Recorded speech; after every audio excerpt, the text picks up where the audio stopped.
Hey there, this is Elena with Black Sheep 303 Creative, and today's project is a black on black birthday card that I made for my husband. He is a big fan of Johnny Cash, who, if you don't know, is also known as the Man in Black because he dressed all in black. So that was my thinking when I was making this card for him. I started out with the Simon Says Stamp Happy Birthday Circle die and an A2 side folding cardstock card base. And I knew I wanted to make a shaker card, but I wanted it to be a somewhat manly shaker card, hence the black on black theme. So I am lining up this die in sort of the upper middle of the card base, and I'm going to cut that out. Now it cuts out the circle, and then it also cuts out this fancy greeting, as you can see here. And I also cut it out of this glittery black paper as well, because I was thinking that was what I was going to actually use to cover up the shaker portion of the card. I do change that a little bit later, but you'll see how and why. So to get some interest to the front, I didn't want to just leave it flat black, so I decided I was going to run it through this We Are Memory Keepers gemstone embossing folder, and just the front. So I wanted to make sure I only got the front. It's a little tricky to line up, but there are some lines right at the top that you can line it up to get it just right. And there you can see I have now embossed the front, and you can see that I've lined the inside of the card with some gray cardstock so that I'll be able to write on it, and then also back the shaker portion. But now I am going to make the shaker part that's going to fill the circle. So I have a really inexpensive Avery like sheet protector that I used for this, and I've sized it down to just a little bit bigger than the circle. And so one side is sealed, that side with the white Avery on it is already sealed. And now I'm going to seal the other two sides with my We Are Memory Keepers Fuse tool. This is a really cool tool. You probably are familiar with it, but it gets really hot, and you basically are melting the plastic together by running this tip along the opening in this little ruler that gives you a straight line. And it makes like a little sort of dotted seal on the sides. And so you can make sheet protectors in any size. I use it for scrapbooking quite a bit, and then also it's great for these shaker cards. Now, using some constant slow pressure is the best way to do this. The first one that I did there was a little bit quick, probably a little too fast to get the wheel to roll correctly, so doing it slower like I did there is the better way to go. So now I've created a little pocket, and I'm going to fill that pocket with some seed beads and some sequins.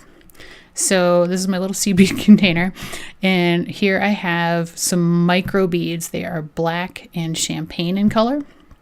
So I thought for my black on black theme, I had to use some black seed beads. That made sense.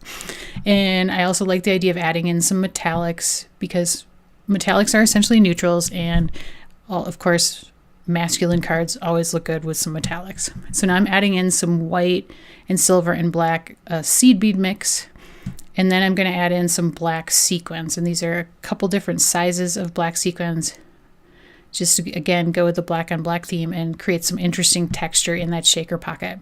Now, these shaker pockets are really, really thin, obviously, so you can't fill them too full. And I sometimes struggle with them a little bit to know exactly how much to put in. So I'm kind of adding a little more of the seed beads and the micro beads here. And then I'm going to get sort of where I decide I'm going to seal it, but then it seems like it's too full. So you can see it's kind of a mass, like I've got too much in there. So I decide, and since I still want it to be a shaker, I decide I need to take out some of the bigger pieces of the sequins, just so it still has some space to shake, if you will. So I'm just going to seal up this last edge with the fuse tool again, and then I'm going to adhere it down to the back of the front portion of the card.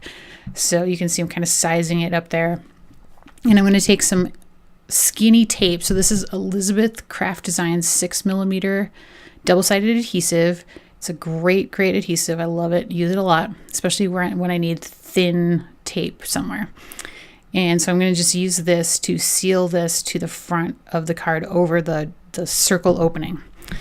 You may notice when I have gotten this in place that you do still see some of the adhesive just a little bit around the edges, but that's okay. The circle that has been cut with the greeting in it is going to cover up that area. So if that happens to you, don't worry about it. Not a big deal. It will be covered. So there you see the shaker, and then here's my greeting on top of it. Now I realize here that the greeting is too dark. So I cut this out again out of the same gray cardstock I used to line the inside of the card. And now I am covering the greeting with a silver paint pen or marker pen. And that gives it it really brightens it up and gives it this nice metallic sheen that helps separate it out from the background in the back of the shaker too, and the blackness of the shaker as well.